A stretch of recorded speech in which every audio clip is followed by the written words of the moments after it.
Good day everyone and welcome once again to AGIT Codeworks, and today we are going to be looking at how to set up an Oracle database server. That means we are going to be installing the Oracle server.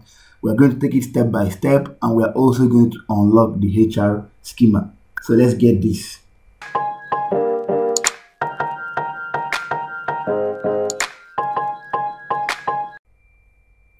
So in today's video, like I've said, we are going to be doing a setup. But first of all, we need to explore the meaning of Oracle. What is Oracle? Or what is the Oracle database? Okay, let's first of all establish that a database is a collection of data stored and treated as a unit. The purpose of a database is to store and retrieve related information. Okay, so we can say that a database server is the key to solving information management problems for a lot of the organizations you know, like banks or servicing firms, giant corporations that depend on database management systems to handle, secure, access, modify, manipulate, and do whatsoever to their data. Okay, so now where does Oracle come in here? So Oracle right now is also a database management system. Actually, it's an object relational database management system produced and marketed by a corporation called Oracle. So the Oracle database is sometimes also referred to as Oracle or the Oracle DBMS. Okay, it was one of the main founders of Oracle was a man called Larry Ellison. They developed databases for the CIA a while ago. Now, it's also worth mentioning that there are a lot of other database management systems out there. Like you have MySQL, you have PostgreSQL, you have the SQLite for embedded databases, Microsoft SQL Server, and so on and so forth. But in that light, I'll also have to mention that Oracle, well, I can make bold to say that Oracle can be called the world's largest enterprise database management system. In fact, practically most banks you know manage their database records using an Oracle DBMS, and today we're going to explore how to set up Oracle 11g and unlock our HR schema. What's the HR schema, by the way? So our HR schema is basically our HR schema here. It's basically a sample data containing the HR schema of an organization, which helps with presenting a user with sample data to actually experience a real-life scenario in an Oracle database environment. Okay, so now that we've gotten that out of the way, all right, so let's cut the chase and let's do our installation. So first of all, what I have right here is my Oracle 11g setup. So I have this is Oracle 11g release 2, and this is our SQL developer. This will help us install our Oracle server, while SQL Developer is the third-party application we are going to use to connect to the database and retrieve records and so on and so forth. All right, first step, we open up this. Now, by the way, the link to download this will be in the description of this video. And by the way, if you are new in this channel, just take out time to click the subscribe button and then the notification bell. All right, so that you can get more awesome content regarding IT, data solutions, coding, etc., or whatnot, making IT really easy. All right, so now let's get down to the setup. All right, first thing I have to do is to install my Oracle server. So here I run the setup.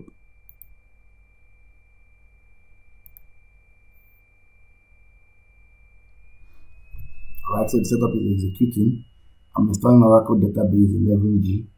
This will install and put the Oracle database engine in my PC. Basically, this makes your PC an Oracle server. I could actually use my PC as a server to serve out data to client systems. All right, so you just take next here to accept Oracle terms and conditions. Oracle's Express Edition is basically very useful edition for education and so on and so forth, but can also be deployed to handle application data. Okay, so this is the location where Oracle would be installed. So I go next. Now this is where I enter the Oracle password. This will be the password for the database administrator. Okay, that is the system, the sys user, accounts which are used for administrative purposes. So I'm going to choose Oracle as my password and I confirm Oracle. Of course, you could use any password of your choice, but just make sure you remember what it is. Okay, we take next. So this is some information you actually have to remember. You can copy it out, okay, and store it somewhere. This is the destination folder where Oracle was installed. This is what we call the Oracle Home. The Oracle Home is basically where our database server keeps its data and so on and so forth. By the way, it's also worth mentioning here that if you had multiple Oracle services installed on one system, please do make sure to give them a different Oracle Home. That would make your system identify them as different softwares. That would be, for example, if I wanted to install Oracle 10G, 11G, and 12C on the same system. Okay, but that's not so useful now. Oracle base, this location Oracle is going to use for every Oracle file. This is the port number 1521, that's the default.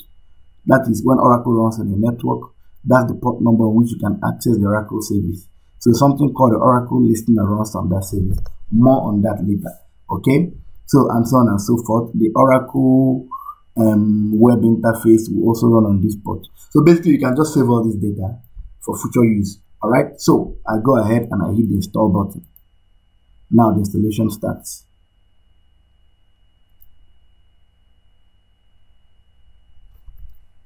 Okay, this will take a while, so I'll get back to us when the installation is complete. When the progress bar is complete. So basically what's going on here is that Oracle is setting up the software and also installing one default database for us. Alright, you have to be a bit patient. Some Oracle software, especially versions that are installed on a server environment with all the bells and whistles that come with Oracle, sometimes it takes a really long time to install. So this is where you just patiently sip your coffee and wait for the installation to run to a completion.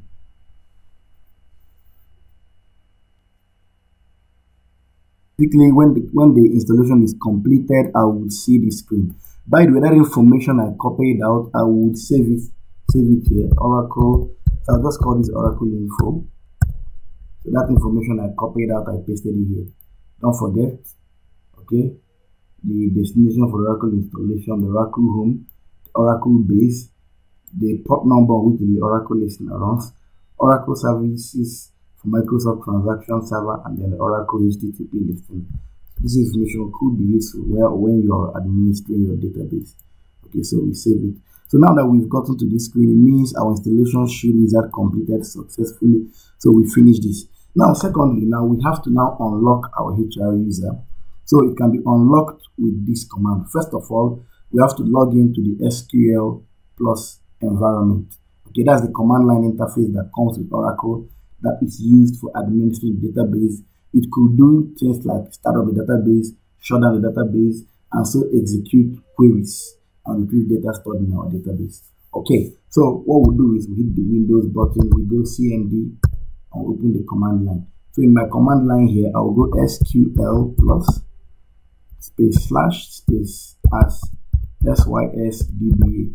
So I'm logging as System Database Administrator. Now, any server or any PC with Oracle installed on it, this command 99% of the time would take you into an environment called the SQL Star Plus. So I'm connected to my SQL Star Plus now. So let me unlock the HR user. The command will be this: alter user HR identified by HR account. Oopsie, account unlock.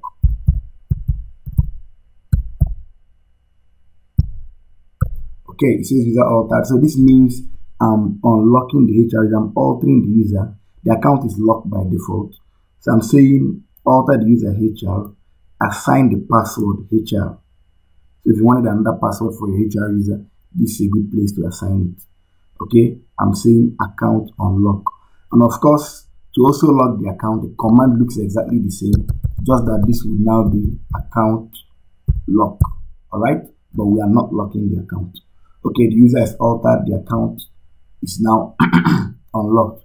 So next thing we'll do here is to launch our SQL developer. Okay, this SQL developer introduced it as the third-party applications by Oracle that we could use to connect the Oracle server, retrieve data from the Oracle database, and also create connections that help us handle data stored in our Oracle server. Alright, so I open this up.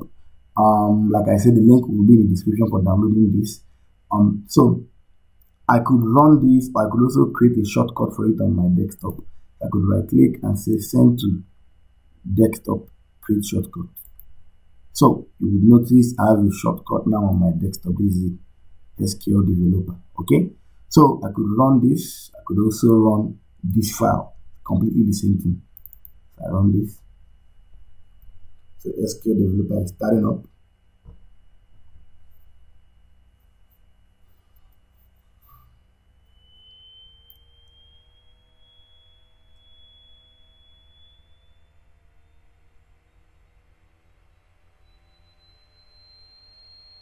Alright, this is our Oracle SQL developer. Okay, right now, what we have to do now is to connect with our Oracle database and view the records stored in our HR schema. Okay? Alright, there's a little tutorial here on how SQL developer works, but let's just not worry about that for now. Okay, to create a new connection to our Oracle server, you hit the plus sign here, the green plus sign. It shows you, so we are creating a connection. Let's call it HR-connection. Basically, the name could be anything. This is just the name of the connection. Okay, leave the default database type here is Oracle. The username we are connecting as is HR. Remember the user we unlocked here, right? The HR user. Okay, HR, his password is also HR. So I save the password. Okay, this is okay. Localhost, that simply means the Oracle server is stored on this system. If the Oracle server was remotely stored on another system or over a network, over a server in the network, then this would be the IP address of the machine. More on that later. Okay, so the port number is 152, and that's the Oracle default port. This is the, in Oracle Express Edition, the service identifier is XC. Okay, Oracle XC. So I test my connection. Okay, it says success here, and that's what we want to see. So I save the connection.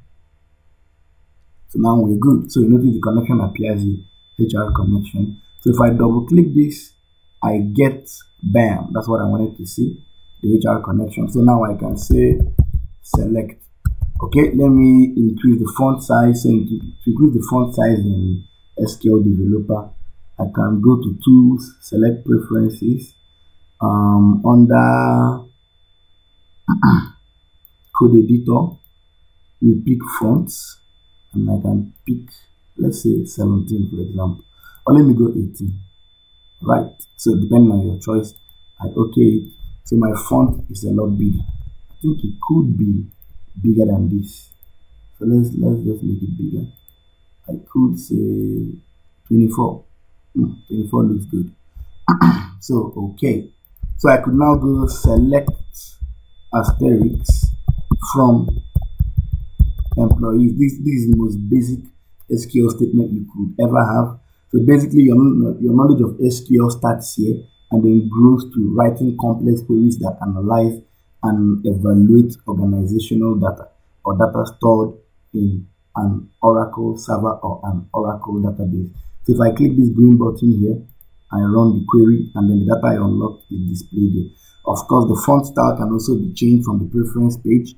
So this is my HR data. Okay, so I have the employee IDs, their first names, their last names, email address, phone number, hire date, the job ID, salary, commission underscore PCT, which controls which references whether a user earns a commission or not, the manager ID, and the department the user belongs to. So that's exactly what it's like to install Oracle 11g and unlock the HR schema. Okay, these installation steps will be slightly different or a bit different when it's Oracle 12c or 19c.